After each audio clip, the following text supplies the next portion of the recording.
Welcome friends. இன்றைக்கி நம்ம ஒரு சூப்பரான நான்வெஜ் ரெசிபி தான் நம்ம சேனலில் பார்க்க போகிறோம். காடை கிரேவி. அது செய்கிறதுக்கு தேவையான பொருட்கள்லாம் நான் எடுத்து வச்சுருக்கேன். உங்களுக்கு இன்க்ரீடியன்ட்ஸ் வேணும்னா டிஸ்கிரிப்ஷன் செக் பண்ணிக்கோங்க. ஃபர்ஸ்ட் ஒரு ப்ரெஷர் குக்கர் வச்சுக்கலாம். ஸ்டவ் ஆன் பண்ணிவிட்டு அதில் ஆயில் ஊற்றிக்கலாம். ஆயில் ஹீட் ஆனதுக்கப்புறமா அதில் சீரகம் சேர்த்துக்கலாம்.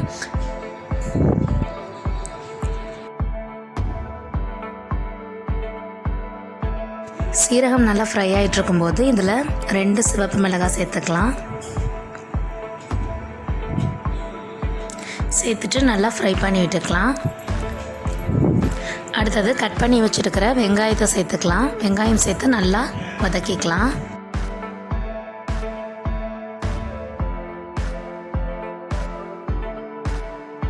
வெங்காயம் வதங்கிட்டு இருக்கும்போது தேவையான உப்பு சேர்த்துக்கலாம்.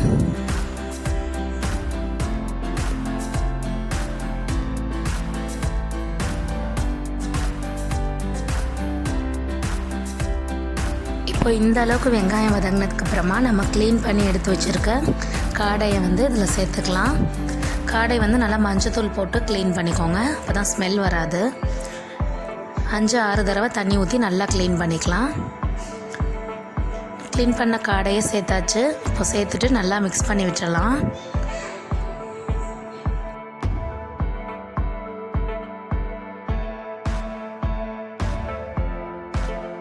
இப்போ இதில் 2 ஸ்பூன் இஞ்சி பூண்டு பேஸ்ட்டு சேர்த்துக்கலாம். சேர்த்துட்டு நல்லா மிக்ஸ் பண்ணி விட்டுடலாம்.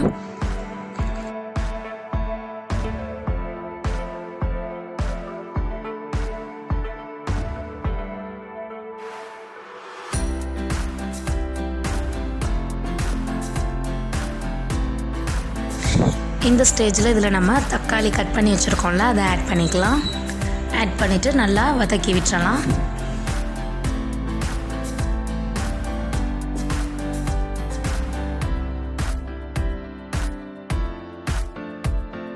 இப்போ மஞ்சள் தூள், மிளகுத்தூள், மிளகாய்த்தூள் இது 3ஐயும் ஒரே டைமில் இதில் சேர்த்துடலாம்.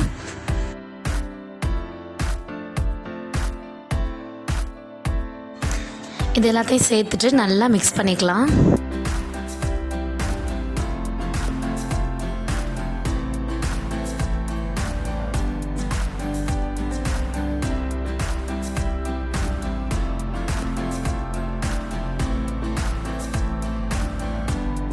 இப்போ இது வேகிறதுக்கு தேவையான தண்ணி ஊற்றிட்டு குக்கர் க்ளோஸ் பண்ணிக்கலாம்.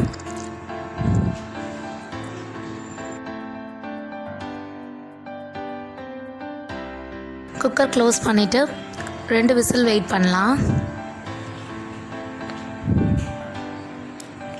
இப்போ 2 விசில் டைம் ஆகிடுச்சு. ஓப்பன் பண்ணி பார்க்குறேன். நல்லா வெந்து வந்திருக்கு காடை. தண்ணி எக்ஸஸாக இருக்குது. அது எவாப்ரேட் ஆகிற வரைக்கும் நம்ம இதை மீடியம் ஃப்ளேமில் வச்சுருப்போம். இப்போது தண்ணி நல்லா எவாப்ரேட் ஆகிருச்சு. இது மேலே நம்ம கட் பண்ணி வச்சுருக்கிற மல்லி இலைகளை தூவி ஸ்டவ் ஆஃப் பண்ணிடலாம். அவ்வளோதான் ஃப்ரெண்ட்ஸ். இப்போ ரொம்பவே சூப்பரான ஸ்பைசியான காடை கிரேவி ரெடி ஆகிடுச்சு. இதே மாதிரி காடை கிரேவி நீங்களும் ட்ரை பண்ணி பார்த்துட்டு எப்படி இருந்ததுன்னு கமெண்ட் பாக்ஸில் கமெண்ட் பண்ணுங்கள். அண்ட் இது வரைக்கும் நம்ம சேனலை சப்ஸ்கிரைப் பண்ணாதவங்க சப்ஸ்கிரைப் பண்ணிவிடுங்க. வீடியோ பிடிச்சிருந்தால் லைக் பண்ணுங்கள். மறக்காமல் நோட்டிஃபிகேஷன் ஐக்கானை ப்ரெஸ் பண்ணிவிடுங்க ஃப்ரெண்ட்ஸ்.